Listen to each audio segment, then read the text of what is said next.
Hi, happy Monday. My name is Scott, and this is Crafted for Excellence. I'm wondering, are we really free? Here in America, we're seeing a lot of upheaval about our current president. We're seeing people complain and throw tantrums and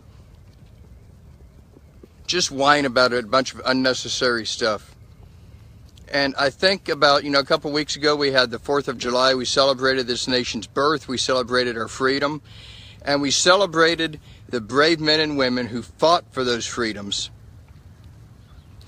We celebrated the fact that we are a free nation. And many, many men and women have gone to fight for us. Many have paid the ultimate sacrifice. And still a lot of us whine and complain about losing freedoms we could never lose. And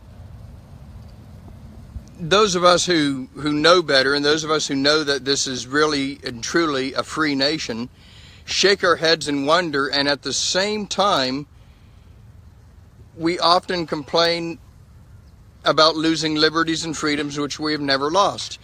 We think that we're bound by addiction. We think that we're bound by all these other things. We think that we're bound by self-doubt. We think that we're bound by lack of confidence. And that's simply not true. Jesus went, He died on the cross, He died for each of us and gave us all absolute liberty. This is an amazing concept, but we deny that liberty when we insist that we're still bound. When we say that I'll never make it, I'll never do it, I'll never achieve this, my dreams are impossible, we lose those liberties. And it's not that we lose them, it's that we choose not to take them. I apologize for the camera. I'm out here with my dog, and he is really anxious to get going on his walk. Which is another thing. I'm out here at a public park talking about God, preaching sermons, and broadcasting on the internet. I'm completely free to do that here in this country. And because of God, I'm free to do that.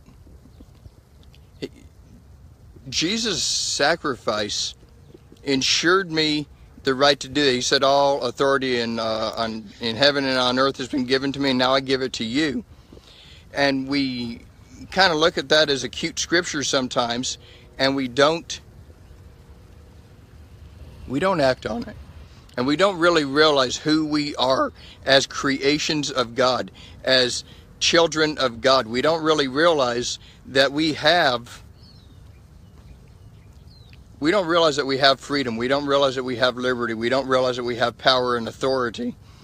And we ignore that and instead focus on what seems to be a bigger issue to us, whatever that might be, self-doubt or addiction or disease.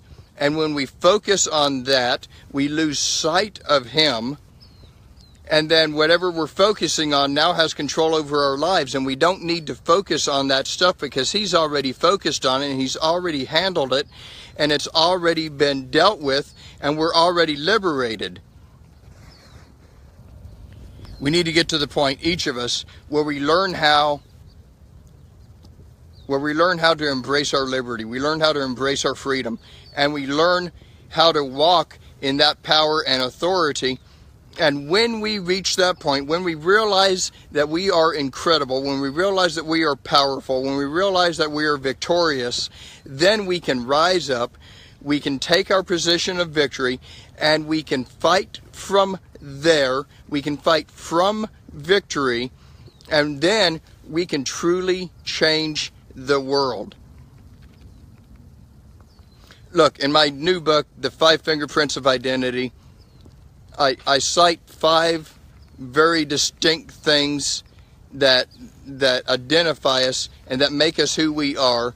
And one of those things is that we're created in His image, and that should be enough. But God goes on throughout the Bible and gives us a multitude of things that should tell us who we are. and how victorious and powerful and mighty we actually are. And I point those out, and I'll talk about them a little bit, and I want you to know right now that you are victorious, you are powerful, and you are beyond whatever issue you're facing. You are able to stand up and rise above whatever that might be. And please, stand in that victory which is yours, and be the man or woman that God has called you to be, that God has said that you could be. Look, you are victorious, you're beautiful, you're powerful, and you have authority, and you have liberty and freedom. You're created in His image. You're more than a conqueror. And you are amazing. God bless you. Thank you for spending a little time with me. I'm going to go walk this dog. This guy, where is he? Right there. And then going to go to the archery range, go get some back to school shopping done today. I hope you have a fun day planned. Have a blessed day. Thank you for spending part of your Monday with me. I'll see you next week. I love you. Bye.